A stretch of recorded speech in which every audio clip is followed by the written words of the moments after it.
All right, welcome to today's lesson on dividing decimals, and this is a little bit different from multiplying. So, we're going to have a look at a few problems, and hopefully we can get through some good learning. So here is a problem we're going to look at, and this one's pretty straightforward. 35.756 divided by 4. Now, I hope that everyone will have seen a division algorithm from primary school. What I'm about to show you isn't brand new. If it is, you need to let me know. All right, so the division algorithm looks like this, and we put the dividend inside the symbol, and we put the divisor outside. All right, so just to use some fancy words there, this part here is called the dividend. It's the thing being divided. This part here is the divisor. It's the thing doing the dividing, and the answer will appear up here, and it will be called the quotient, which is a little bit weird. Okay, so remember those, the three parts of a division problem. All right, now, in case you don't remember, division is about sharing, and this problem is basically saying 35.756 divided by 4. It's basically saying how many of the 4s are in that number. All right, so we need to know 4 times something is roughly 35. So we know that 4 9s are 36. 4 times 9 is 36. That's a little bit bigger than 35, which means the answer is going to be a little bit smaller than 9. So we expect our quotient to be around 8 point something, a decimal. All right, so let's get a move on and we'll have a look at the process. I'm just going to erase those 3 words. I would like you to remember them though, because they're going to be on the weekly quiz. All right, so without further ado, we say this. We say how many 4s are in 3? Obviously, none. We carry the 3 across to here and we write 35. How many 4s are in 35? Well, we know it's around not quite 9, so it's going to be 4 times 8 is 32. So I put 8 there, and I know that there are 3 left over from 32 to make 35, so I put the extra 3 over here. Then I say, how many 4s are in 37? And I know that 4 9s are 36, so I'm going to put a 9 there. And because 4 9s are 36, that leaves 1 left over from 37, so I put the 1 there. How many 4s are in 15? And that gives me, 3 with 2 left over. How many 4s are in 26? And that gives me, 4 6s are 24. So 6 up there.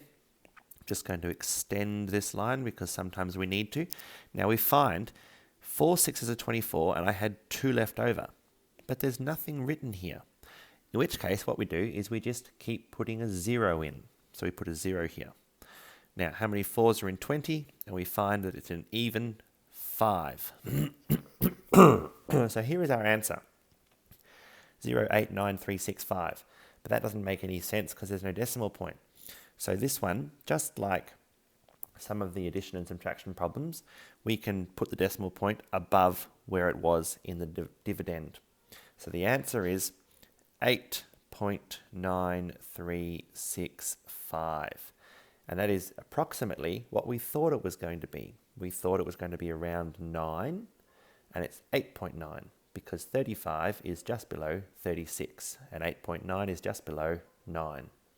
Okay, so this process we've just used is called short division, where I calculate how many of the divisor is in the digit and carry the remainder to the right, each time to the right. Okay, hopefully that's not a new process for you and you can remember it from primary school. Just in case, we'll do another problem together. All right, so this problem is 74.52 divided by 6.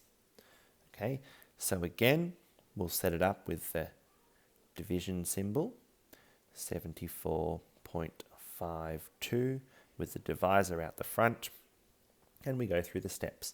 How many 6s are in 7? Well, that's 1, with 1 left over. How many 6s are in 14? That's 2 with 2 left over. How many 6s are in 25?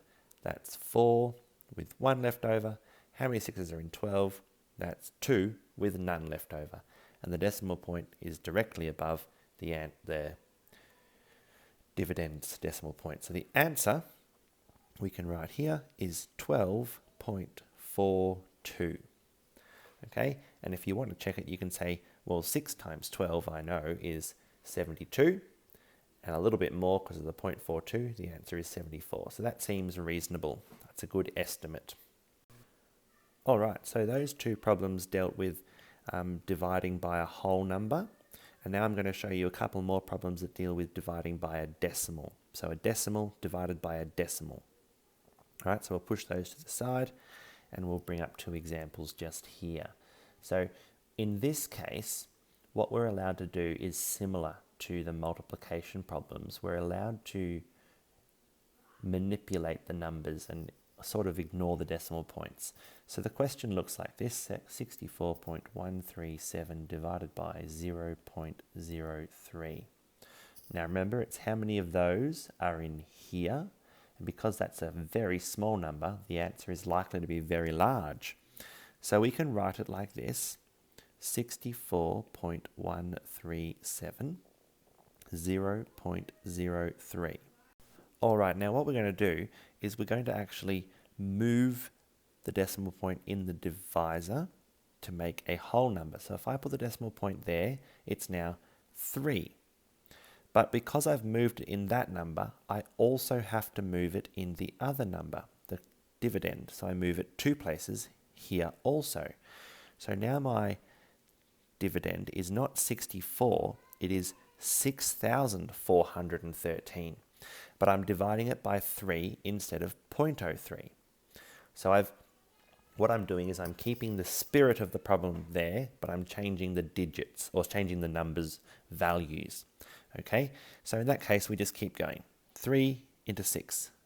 How many 3s are in 6? 2. No remainder. How many 3s are in 4? 1 with 1 remainder. How many 3s are in 11? That could be 3 with 2 remainders. How many 3s are in 23? That would be 7 with 2 remainders. And how many 3s are in 27? That would be 9 and no remainders. And the decimal point just gets placed above the new decimal point. So the answer here is 2137.9. Now think back to the very beginning where we talked about how many of those are in this number. And this being a very small number and that being reasonably large, the answer should be quite big, and it is quite big. All right, so keep in mind, we moved the decimal point 2 places here to make the divisor a whole number. We followed suit with the decimal point in the dividend and moved it 2 places also. Okay, so the objective is to make the divisor a whole number and follow suit with the dividend. So let's have a quick look at another one, a very similar problem. It is 6.74 divided by 0.05. So again, we'll draw out our little thing, 6.74, 0.05, and I will move the decimal point 2 places to make this a 5 instead of 0.05. So I've got 5 there now. I will move this 2 places also, so instead of 6.74, it's 674. And then I will go through with my division. So how many 5s are in 6? That's 1 with 1 left over. How many 5s are in 17? That's 3 with 2 left over. How many 5s are in 24? That would be 4. And what happens when we have a remainder that we don't use? We can just put the decimal point here and carry zeros over. So 5s are in 24, that was 4 and 4 left over. And how many 5s are in 40? That's 8 and no leftovers. And the decimal point gets placed up there.